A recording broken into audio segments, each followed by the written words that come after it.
안녕하세요. 6번째 레슨에 오신 것을 정말 환영합니다. 와, 벌써 친밀함, 인생 최고의 초대. 강의 시간이 벌써 여기까지 오게 됐네요. 이번 레슨 강의 제목은 아마도 제가 가장 마음에 들어하는 제목일 겁니다. 진정한 예배라고 합니다. 제가 드리는 말을 잘 들어보세요. 주님을 경외하지 않는 자들에게 찾아오는 것은 미혹이지만 경외함으로 주님께 다가가는 자에게는 친밀함이 주어진다. 경외함을 상응하는 현상은 하나님의 뜻을 절대적으로 순종하는 것입니다. 표면적 순종뿐 아니라 주님의 뜻을 이루려 하는 열정이 있는 것이죠. 하나님과 동행했던 사람들의 삶에서 이를 반복적으로 보게 됩니다. 에녹의 삶을 보면요, 그는 평생 하나님을 기쁘시게 했다라고 말하고 있습니다. 그는 하나님과 300년이나 함께 동행했습니다. 초대교회 리더자 중 한 명이었던 로마의 클레멘스는 기록했습니다. 우리 또한 경건한 순종으로 자신을 지켜 죽임을 맛보지 않고 하나님께 들림받은 에녹을 본받도록 노력합시다. 하나님을 가장 기쁘시게 하는 건 순종입니다. 노아를 보세요. 노아와 그의 가족의 이야기를 아시죠? 노아는 경건한 사람이었어요. 당시 유일하게 어떠한 흠도 없었던 사람이었다고 기록하고 있습니다. 그는 항상 하나님의 뜻을 따랐고 주님과 친밀한 관계를 누렸다라는 사실을 기록하고 있습니다.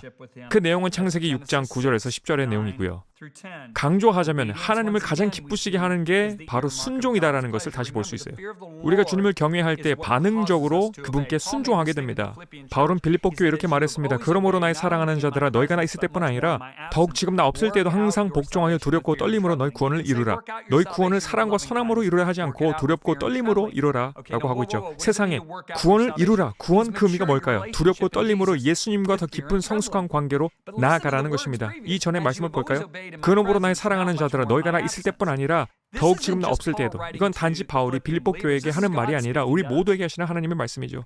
경건한 자리에서만, 예를 들자면 컨퍼런스에 참여 중일 때나 교회에서 성도들과 함께 예배를 드릴 때만 하나님께 순종하라고 하지 않았어요. 그런 곳에 순종하기란 어렵지 않죠. 하지만 잠 안 오는 한밤중에 우연히 성인물 이미지에 노출될 때 안 되라고 거절할 수 있나요? 또는 마음과 몸이 떨어진 아내를 뒤로 출장 갔는데 거기서 함께 사업으로 동반한 여자 동료가 유혹한다라면 그녀의 손짓을 거절할 수 있습니까? 이런 것들이 우리를 죄악으로부터 지켜준다라고 성경은 말합니다. 여호와를 경외함으로 말미암아 악에서 떠나게 되느니라. 사도행전 13장 32절에서 33절에 나오는 다윗의 모습을 보시길 바라요. 패하시고 다윗을 왕으로 세우시고 증언하여 이르시되 내가 이새의 아들 다윗을 만나니 내 마음에 맞는 사람이라 내 뜻을 다 이루리라 하시더니. 보이시나요? 하나님을 가장 기쁘시게 하는 건 순종입니다.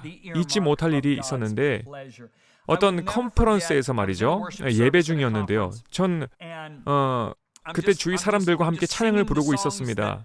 모두 한 목소리가 돼서 찬양을 부르고 있었죠. 그때 성령님이 제게 물으셨어요. 아들아, 종교적인 마음이 무엇인지 아니? 전 종교적인 마음에 대해 설교도 전했고 관련 책들도 읽어봤죠. 설교 시리즈도 들어봤고요. 근데 하나님이 그 질문을 제게 물으실 때에는 제 대답을 들으시려고 하시는 것이 아님을 알았어요. 하나님이 제게 종교의 영이 무엇인지 아니 물으셨다라는 것은 제가 종교의 영이 뭔지 잘 모르고 있었다라는 의미가 됩니다. 그래서 예배 도중에 조용히 이렇게 기도했어요. 성령님, 제가 종교의 영에 대해서 잘 모르는 것 같네요. 그게 뭔지 알려주세요. 그때 주님은 제 마음속에 답해 주셨습니다. 아들아, 종교의 영은 바로 내 말씀을 가져다가 자기 자신의 뜻을 이루는 거란다. 와우. 종교의 영은 바로 내 말씀을 악용하여 자기의 뜻을 이루는 거란다. 아브라함, 모세, 요수아, 다윗, 에스더, 다니엘같이 하나님과 동행하였던 성경 인물들의 삶을 한번 살펴보세요. 그러면 그들 가운데 한 공통점을 찾을 수가 있을 거예요. 하나님과의 친밀함의 핵심 요소는 주님의 뜻을 이루고자 하는 순종의 마음입니다. 핵심 요소예요. 성경책의 주님과 언약을 맺는 모든 이들에게 보이셨던 하나님의 간절한 외침은 이거였어요. 에레미야서 11장 7절입니다. 내가 너희 조상들을 애굽 땅에서 인도하여 낸 날부터 오늘까지 간절히 경계하며 끊임없이 경계하기를 너희는 내 목소리를 순종하라. 신약은 다를까요? 요한복음 14장 21절에 예수님이 하셨던 말씀을 들어보세요. 나의 계명을 지키는 자라야 나를 사랑하는 자니 나를 사랑하는 자는 내 아버지께 사랑을 받을 것이요 나도 그를 사랑하여 그에게 나를 나타내리라. 구약 때는 하나님께 나아가기 위해 하나님의 말씀, 즉 율법에 순종을 했어야 했습니다. 그게 율법 아래 살았던 이들의 삶이었죠. 다윗과 같이 방금 제가 말씀드렸던 이들, 하나님께서 친밀한 관계에 우리를 부르심을 깨닫고 그분의 관계 안에서 들어가면서 말씀을 순종하고자 하는 열정이 점점 더 생긴 것이죠. 하지만 신약에선 예수님이 오셔서 우리의 옛사람을 완전히 변화시키셨어요. 그래서 주님의 말씀을 따를 수 있는 능력과 삶을 부어주셨어요. 즉 신약에 사는 거듭난 새 사람들은 하나님께 순종할 수 있는 능력이 있습니다. 구약에는 그럴 만한 본성이 없었죠. 좋아요. 좀 더 자세히 알아볼까요? 요한복음 4장 23절에서 24절 예수님이 이렇게 말씀하세요. 아버지께서 참되게 예배하는 자들을 영과 진리로 예배할 때가 오나니 곧 이때라. 아버지께서 자기에게 이렇게 예배하는 자들, 이 글을 주목하세요. 찾으시느니라. 들으셨죠? 찾으시느니라. 주님은 찾고 계세요. 샅샅이 찾고 계시다는 거예요. 아버지께서는 자기에게 이렇게 예배하는 자들을 찾으시느니라. 하나님은 영이시니 예배하는 자가 영과 진리로 예배할지니라. 제가 어느 날 성령님과 겪었던 일을 한번 말씀드릴게요. 하나님 아버지는 주님을 영과 진리로 예배하는 자를 찾고 계시다라고 했죠. 한 번은 제 사무실에서 기도 중에 있었는데 제 마음속에 각인시키는 성령님의 음성을 들었어요. 예배, 경배는 발라드한 느린 노래가 아니란다. 그 말씀을 듣고선 전 성경책을 제쳐두고 뒤로 기대면서 여쭸어요. 예배는 발라드한 느린 노래가 아니라고요? 그리고 제가 이미지했던 예배가 무엇인지 돌이켜봤어요. 예배라 하면 청중이 하나 되어 하나님께 경배하는 모습만을 저는 연상을 했었습니다. 더 자세히 말하자면 제 이미지 속엔 찬양은 빠른 곡이고 경배는 예배는 발라드한 느린 곡이었죠. 그게 제 각인된 관점이었어요. 성령님은 외치듯이 worship, 경배의 예배는 결코 느릿한 곡이 아니라고 외치셨던 거예요. 그래서 제가 이렇게 물었어요. 그럼 예배는 뭐죠? 그때 성령님이 제게 답하셨어요. 바로 삶이란다. 순종의 삶. 주님은 제게 저자의 입장에서 설명해 주셨다는 것에 정말 감사드려요. 여러분도 아시겠지만 제가 이 어느 책을 쓰다가 독자에게 새로운 용어를 소개해야 된다라면 그 용어가 뜻하는 정확한 내용을 설명 내지는 독자들에게 그 단어의 뜻을 쉽게 추측할 수 있는 예화를 사용해야겠죠. 성령님이 제게 말씀하셨어요. 성경에서 경배와 예배가 가장 처음 등장한 곳을 살펴보아라. 근데 전 그곳이 어디 있는지 몰랐어요. 그래서 컴퓨터에서 성경의 예배, 경배를 검색해 보았습니다. 거기서 창세기 22장의 말씀이 떴어요. 성경에 예배, 경배라는 단어가 맨 처음 사용되었던 곳이었죠. 아브라함이 종들을 불러 이렇게 말했을 때였습니다. 너희는 나귀와 함께 여기서 기다리라. 내가 아이와 함께 저기 가서 예배하고 우리가 너에게로 돌아오리라.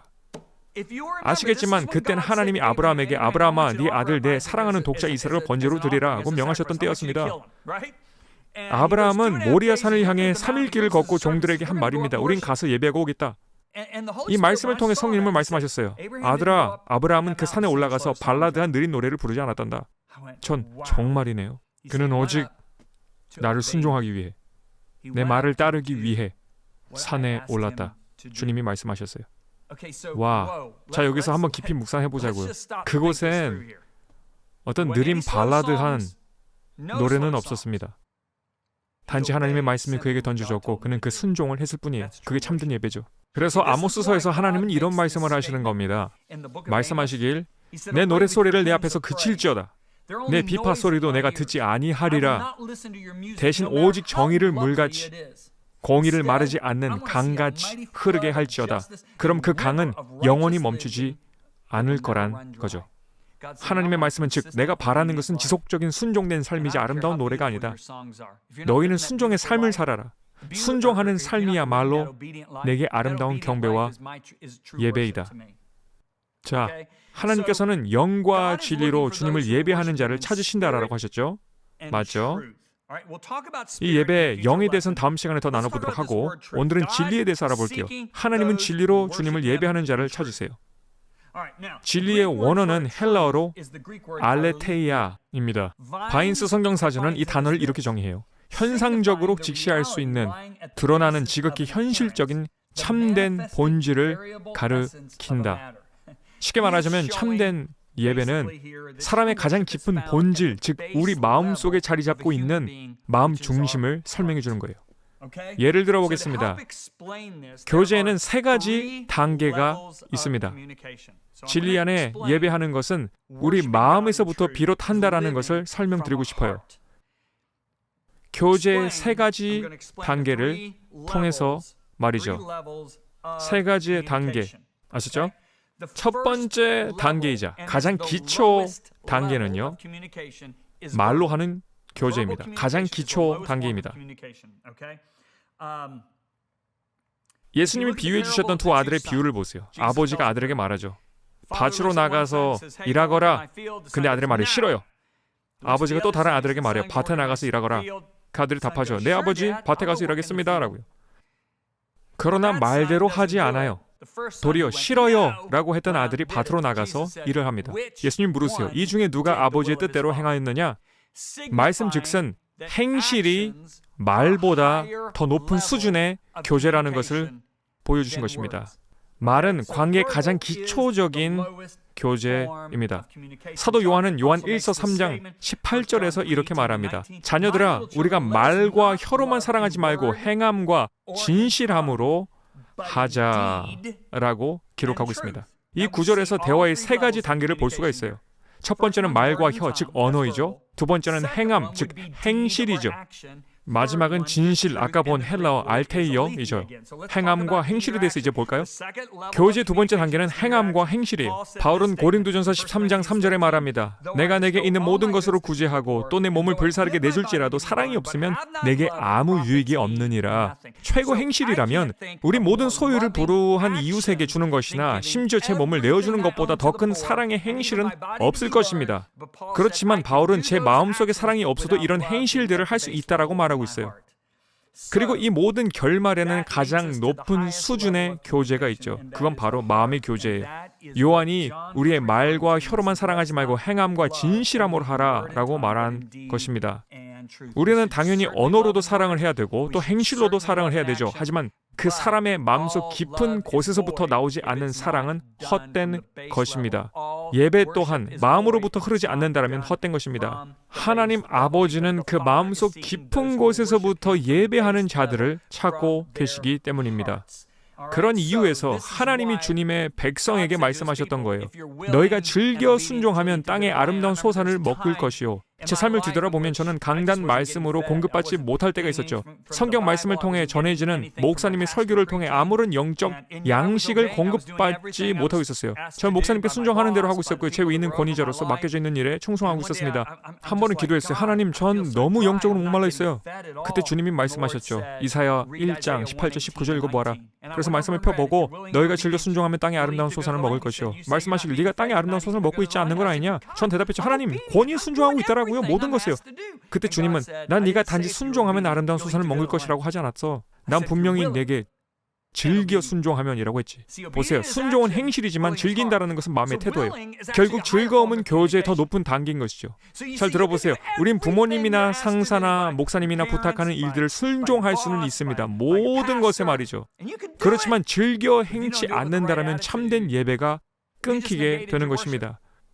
말하자면 순종은 하면서도 불평하는 마음으로라든지 투덜대며 즐겨 행하지 않았기 때문이에요. 한 번은 하나님이 제게 놀라운 말씀을 주셨어요. 성경을 묵상하는 중에 깨닫게 되었는데요. 불평, 불만으로 인해 이스라엘 백성은 언약을 취하지 못했다는 거예요. 주님은 말씀하셨어요. 불평하는 신자들도 마찬가지다. 전 까무러치며 주여 다신 불평하지 않겠습니다. 절대로요. 그리고 그때부터 불평, 불만의 언어를 주의해야 했어요. 절대 그러지 않도록 애썼죠.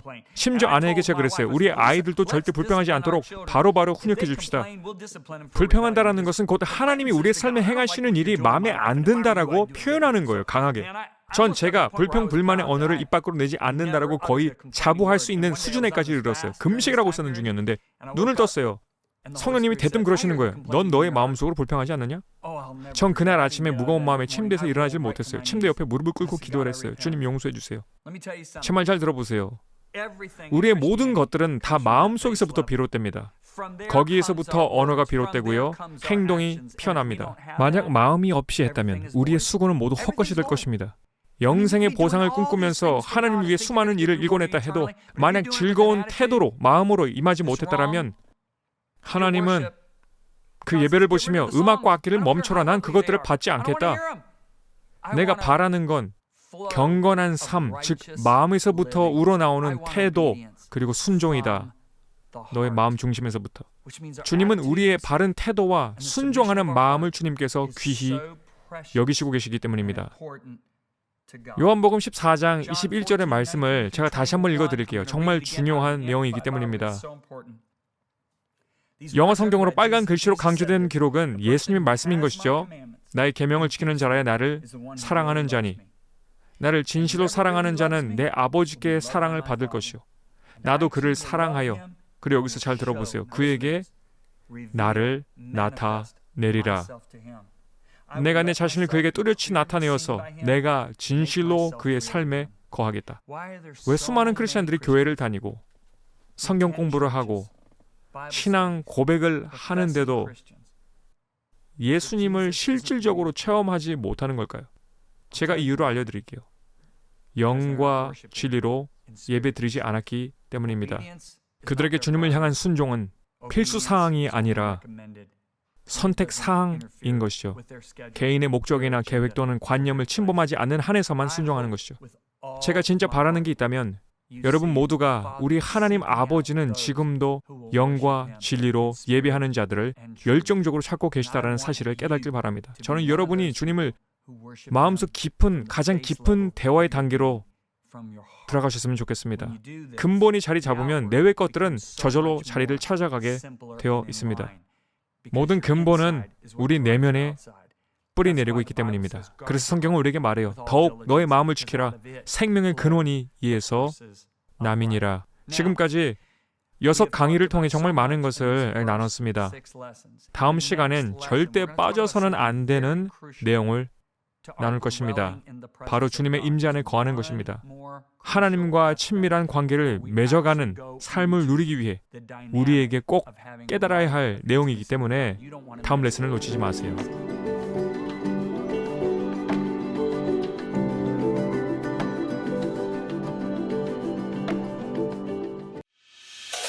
메신저 X를 소개합니다. 새로운 스트리밍 플랫폼으로 여러 자료를 다운받을 수 있습니다. 존과 리사 비비어의 비디오 강의, 오디오북, 전자책, 단편 영화, 성경 등 제작 훈련을 위한 자료가 담긴 데이터 도서관입니다. 새로운 플랫폼은 모든 기기에서 사용할 수 있으며 125개 이상의 언어로 번역되었으며 모두 무료입니다. 제자의 삶을 배울 수 있는 절호의 기회입니다. 애플리케이션을 다운로드하시거나 messengerx.com으로 오세요.